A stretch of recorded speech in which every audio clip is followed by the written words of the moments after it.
আশ্চর্য, আমি তো ভাই কারো পিছনে লাগি না তো। আমার পিছনে কেন এভাবে লেগে আছে মানুষ?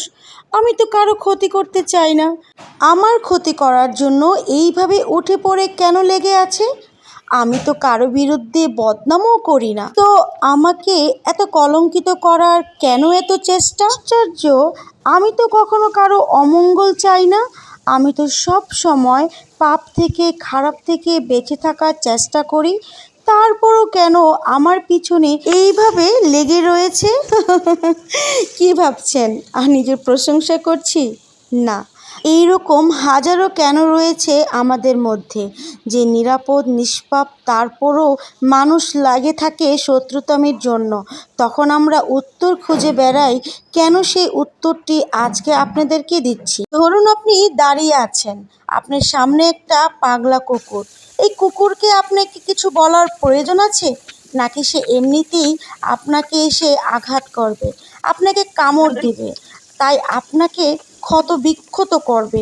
ঠিক এইরকমই পাগলা কুকুরের মতো কিছু মানুষ রূপে অমানুষ রয়েছে আমাদের সমাজে, যাদের জন্য কারো কোনো ক্ষতি করার কোনো কারণ লাগে না। কি আমার কথাটা শুনে খুব অবাক হয়েছেন?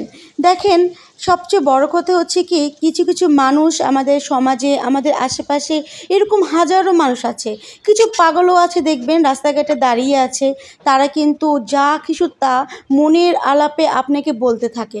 আপনি কি করেন? সে পাগলের সাথে কি আপনিও তাদেরকে সেই কথাগুলোর জবাব দেন না, তাই না? ঠিক এইরকমই কিছু মানুষ কিন্তু আমাদের আশেপাশে বাস করে। আপনি কোনো অপরাধ করবেন না, আপনি তাদেরকে কিছুই বলবেন না, তাদের সাথে সবসময় ভালো একটা সম্পর্ক বজায় রাখার এবং চলার চেষ্টা করবেন।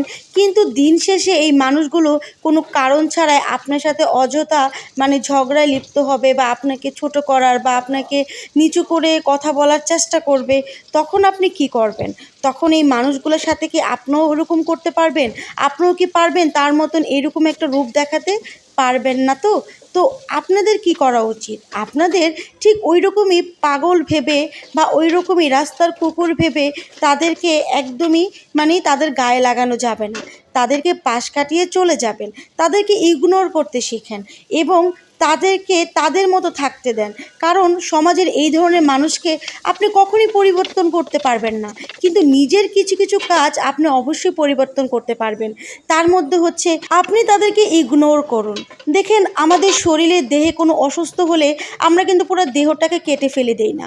আমরা কি করি? সেটাকে পরিচর্যা করি, সেটা চিকিৎসা করি, ভালো ওষুধ খাই। তো আপনার ওষুধ হচ্ছে আপনি তাকে ইগনোর করেন। আপনি এক কথা বলতে গেলে সেই পাগল বা পাগলা কুকুরের মতো তাকে এড়িয়ে, তাকে পাশ কাটিয়ে চলে যান। সে যদি ইচ্ছে করেও আপনাকে কিছু করতে আসে, ধৈর্যের সীমা বাদ না ছাড়ানো পর্যন্ত আপনি তাকে ছাড় দেন। আর যখনই দেখবেন সে ধৈর্যের সীমা বাদ ছেড়ে গেছে, তখনই একটা লাঠি নেবেন। লাঠি নিয়ে কুকুরকে যেভাবে আমরা তাড়া দেই সেভাবে তাড়িয়ে দিবেন। দেখবেন আপনার সকল সমস্যার সমাধান হয়ে গেছে। তো আজকের এই ভিডিওটা তোমাদের কাছে কেমন লাগলো কমেন্টে জানাতে কিন্তু একদমই ভুলবা না। আমি সবসময় চেষ্টা করি তোমাদের জন্য মজার কিছু কথা এবং রান্না নিয়ে আসতে। আমার ভিডিও ভালো লাগলে বন্ধুদের সাথে শেয়ার করতে ভুলবে না। আজ এই পর্যন্তই। আল্লাহ হাফেজ।